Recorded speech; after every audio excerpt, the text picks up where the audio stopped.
Question number 1.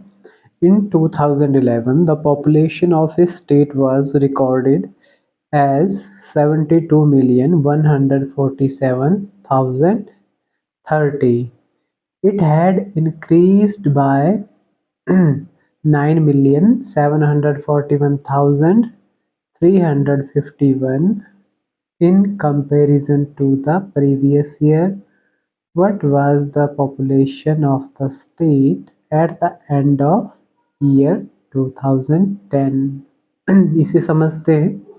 Question कह रहा है कि 2011 में पॉपुलेशन जो काउंट की गई वो कितनी आई 72,147,030। अब ये बता रहा है कि ये इंक्रीज्ड बाय पॉपुलेशन कितनी बढ़ी पिछले साल की तुलना में। ये बढ़ी 9,741,351। तो हमें बताना है कि 2010 में जो पॉपुलेशन थी वो क्या है। तो हमारे पास जो पॉपुलेशन है सबसे पहले दी हुई वो 2011 की टोटल पॉपुलेशन है, और एक और चीज़ दी हुई है कि पॉपुलेशन कितनी इंक्रीज हुई। तो 2010 की पॉपुलेशन हमें बतानी है, तो हमें क्या करना है 2011 की जो टोटल पॉपुलेशन है उससे जो इंक्रीज इन पॉपुलेशन है वो माइनस करना है। ठीक है, जैसे फॉर एग्जांपल आपकी एज अभी 11 है, 1 ईयर पहले आपकी एज क्या थी वो पता करना है। ये बता दिया है कि आपकी एज में जो इंक्रीज है वो 1 ईयर हो गया है। अभी आपकी एज है 11 year, increase in your age ये है 1 ईयर। तो आपको बतानी है अपनी पिछली एज। तो कैसे बताएंगे आप? आपकी अभी की age 11 year minus increase in year. कितना ईयर इंक्रीज हुआ आपकी एज में? 1 ईयर। 11 माइनस 1, तो पिछली टाइम आपकी एज क्या थी? 11 माइनस 1 10। वैसा ही ये क्वेश्चन है। तो हम लिखेंगे पॉपुलेशन इन 2011, ऐसे डिनोट करेंगे इसको करना चाहें तो। P 2011 इज इक्वल टू जो दी हुई है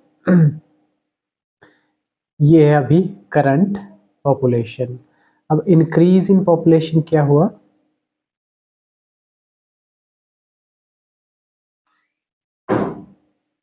इन 2011 तो इसको 9,741,351, ये है इंक्रीज इन पॉपुलेशन। अब हमें पॉपुलेशन निकालनी है 2010 में पॉपुलेशन क्या थी। The population at the end of 2010 is equal to जो आपकी पॉपुलेशन है 2011 की population 2011 minus increase in population.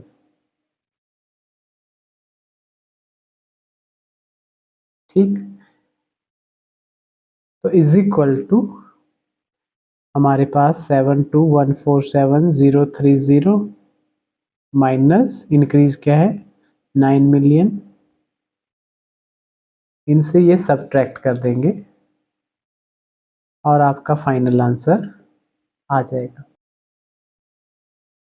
तो ये आपकी पॉपुलेशन है। Next question, a bucket contains 18,190 ml water. If the capacity of one bottle is 90 ml, then how many such bottles can be filled with water in this bucket? Bucket की capacity हमें बताई है 18,190 millilitre water उसमें है। तो एक bottle है हमारे पास, उसकी कैपेसिटी है 90 मिलीलीटर। तो उस बकेट में जितना पानी है उसकी हेल्प से कितनी बॉटल्स हम फिल कर सकते हैं, ये क्वेश्चन है। तो इसका पता लगाने के लिए हमें क्या करना होगा, जो बकेट के अंदर का वाटर है उसको डिवाइड करना होगा जो बॉटल के अंदर का वाटर है उससे। Number of bottles can be filled ये पता करने के लिए। तो हम लिखेंगे a bucket contains water how much, इतना। अब कैपेसिटी ऑफ वन बॉटल,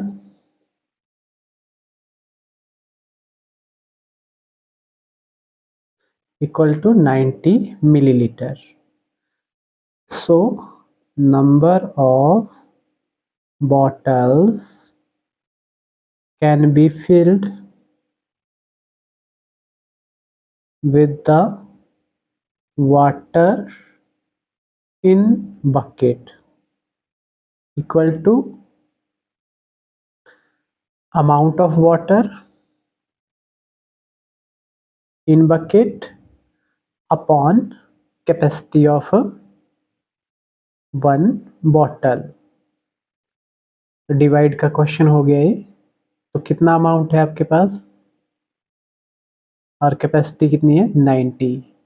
10 से 10 क्या हो गई कैंसिल।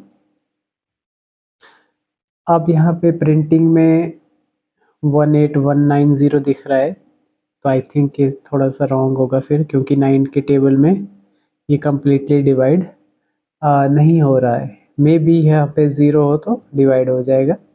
9 2 ज़ा 8 0, तो आंसर आएगा 201 बॉटल्स। ये आप देख लेना आपकी बुक में ये क्या लिखा हुआ है, ठीक है, उस हिसाब से आप डिवाइड कर लेना। Third question, a factory produces 56,842 bolts per day. How many bolts will be produced in the month of May and June? Factory इतने बोल्ट बनाती है प्रत्येक दिन 56,842। तो ये पूछ रहे हैं कि मई और जून में कितने बोल्ट बना लेंगे। तो हमें ये पता रहना चाहिए कि मई और जून के जो टोटल डेज हैं वो कितने हैं, और फिर हमें आंसर एकदम से मिल जाएगा। मल्टीप्लाई का क्वेश्चन है ये। हम लिखेंगे number of bolts produced per day equal to, ठीक है। अब सो हमें पता करना है month of May and June में कितने बोल्ट प्रोड्यूस होंगे। तो पहले हमें पता करना होगा कि मई और जून के टोटल डेज कितने हैं। तो हम लिखेंगे नंबर ऑफ डेज इन मई, कितने होंगे मई में 31 का महीना जाता है, और number of days in June, जून में 30 होते हैं। So total number of days कितने बन गए equal to 31 plus 30 is equal to 61। तो हमें पता है वन डे में कितने बोल्ट बनते हैं।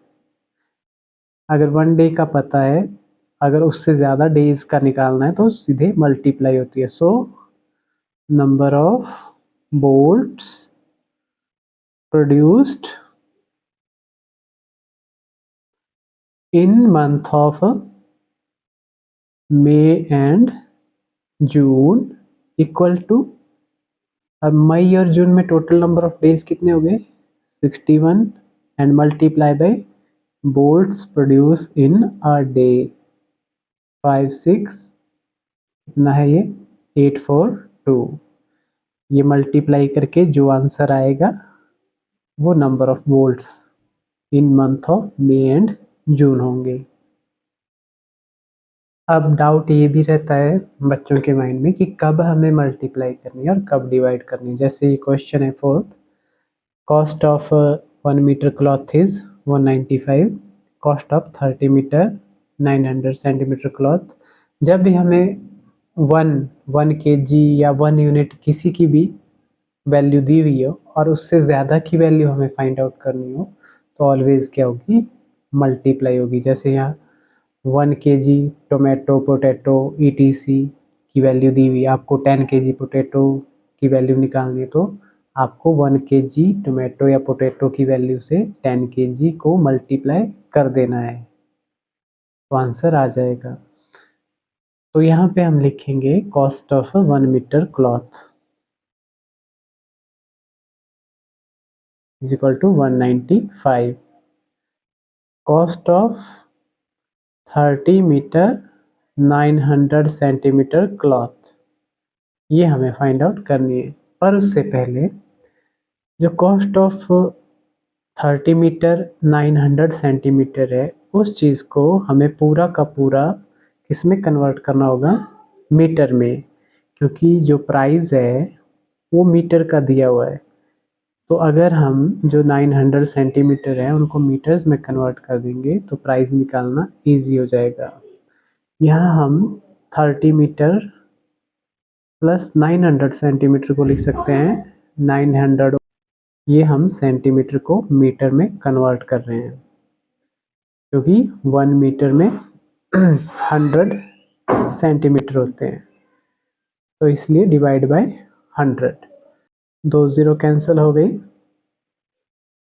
और कितना आ गया हमारे पास, 9 मीटर और आ गया, तो ये बन गया 30 plus 9 is equal to 39 metre. So अब हम 39 मीटर की कॉस्ट निकालेंगे, यानी 30 मीटर 900 सेंटीमीटर को हम लिख सकते हैं 39 metre. So cost of 39 metre cloth equal to price of 1 metre into 39, तो ये मल्टीप्लाई जो भी होगी वो उसका प्राइस होगा।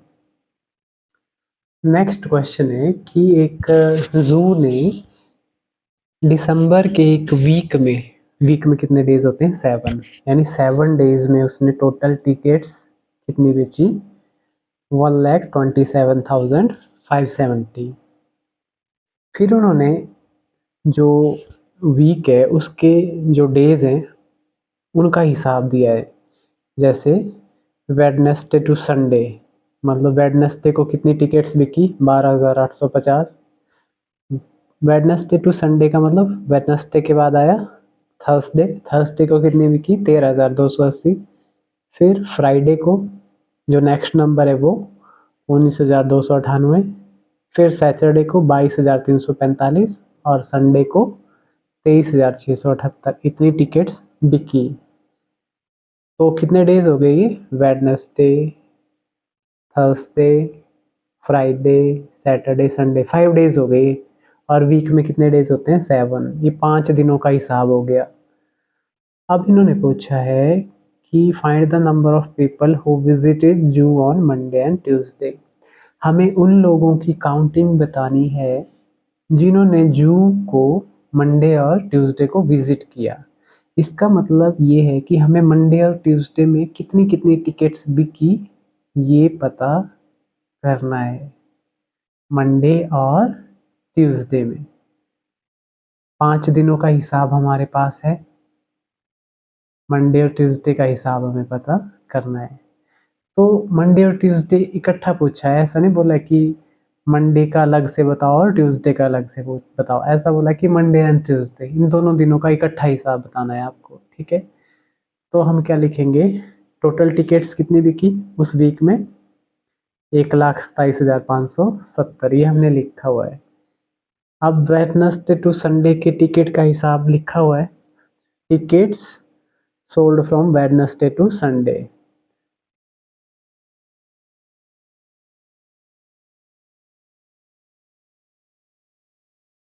वेडनेसडे टू संडे का हिसाब ये रहा आपके पास। इन सब टिकट्स को हमें क्या करना है, ऐड करना है।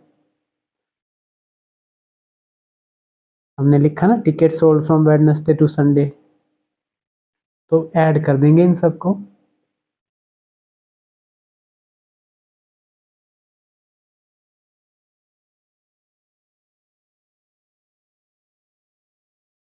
ये आ गई 5 दिनों की टिकट्स। अब हमें बाकी जो बचे हुए दिन 2 हैं, मंडे और ट्यूसडे, उनकी टिकट्स की काउंटिंग पता करनी है, क्योंकि जितनी टिकट्स मंडे और ट्यूसडे को मिला के बिकी होंगी उतने ही लोग तो विजिट करेंगे, ठीक है। तो पहले इनको ऐड कर लेते हैं। कैसे ऐड करेंगे, एक लिस्ट में लिख लेंगे आप और उनको ऐड कर लेंगे।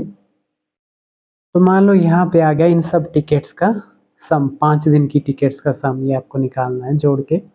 फिर हमें पूछा है the number of people who visited on Monday and Tuesday, तो हमें निकालना है नंबर ऑफ टिकट्स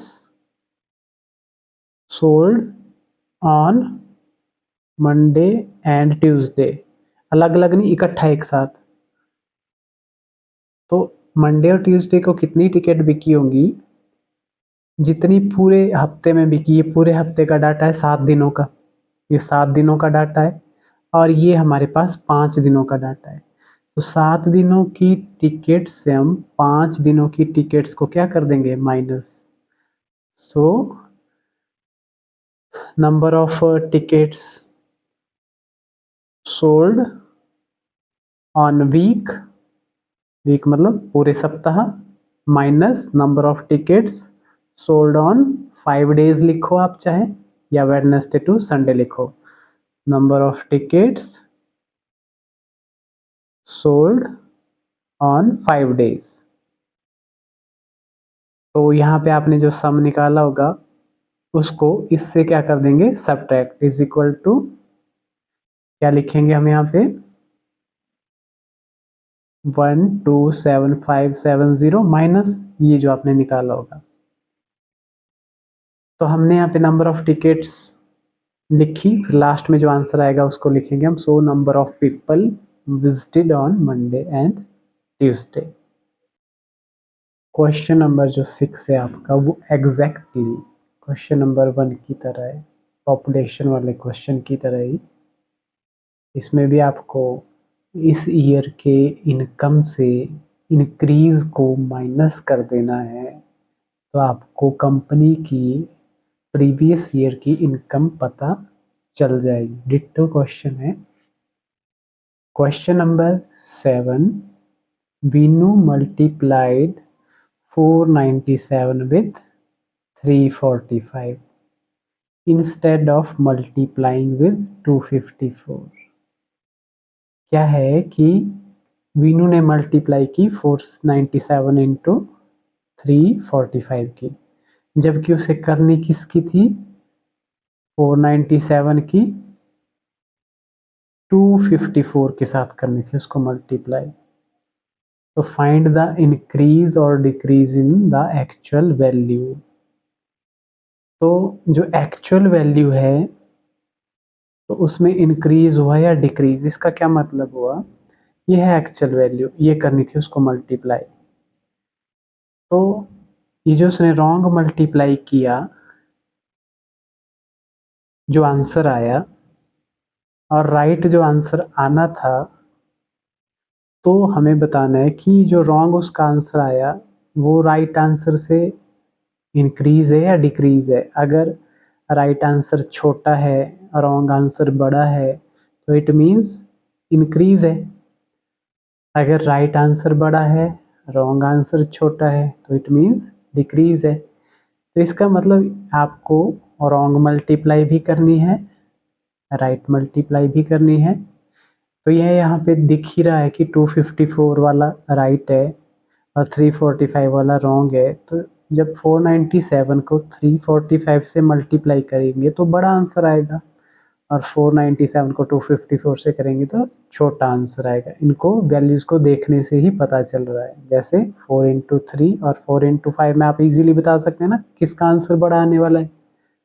जहाँ पे बड़े नंबर्स मल्टीप्लाई कर रहे हैं उन्हीं का आंसर बड़ा आने वाला है। ऊपर तो सेम है, नीचे ये बड़ा है तो इसका आंसर बड़ा आने वाला है। तो आपको जो आंसर आएंगे इन दोनों के, तो फिर इंक्रीज होगा वो आंसर रॉन्ग वाला, राइट वाला क्या होगा, डिक्रीज होगा। जो रॉन्ग आंसर होगा वो राइट आंसर से क्या होगा, बड़ा, यानी इंक्रीज। ठीक है, यही पूछा है ना।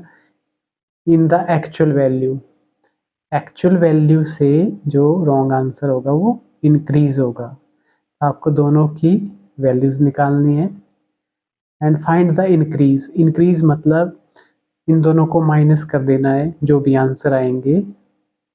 मान लो इसका आंसर 20 आया, इसका 2 आया फॉर एग्जांपल, तो 20 माइनस 2 कितना हुआ, 18।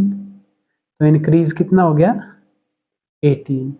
ठीक है, क्वेश्चन एक बार फिर से समझ लें आप कि जो वीनू थी उसने 497 को मल्टीप्लाई किया 345 से, जबकि करना था 497 को 254 से। तो इन्होंने बताया कि जो आंसर रॉन्ग वाला आया और जो आंसर राइट वाला है, तो जो एक्चुअल आंसर से जो रॉन्ग वाला आंसर है वो इंक्रीज्ड है या डिक्रीज्ड है। इंक्रीज्ड माने ज़्यादा है और डिक्रीज्ड माने कम है।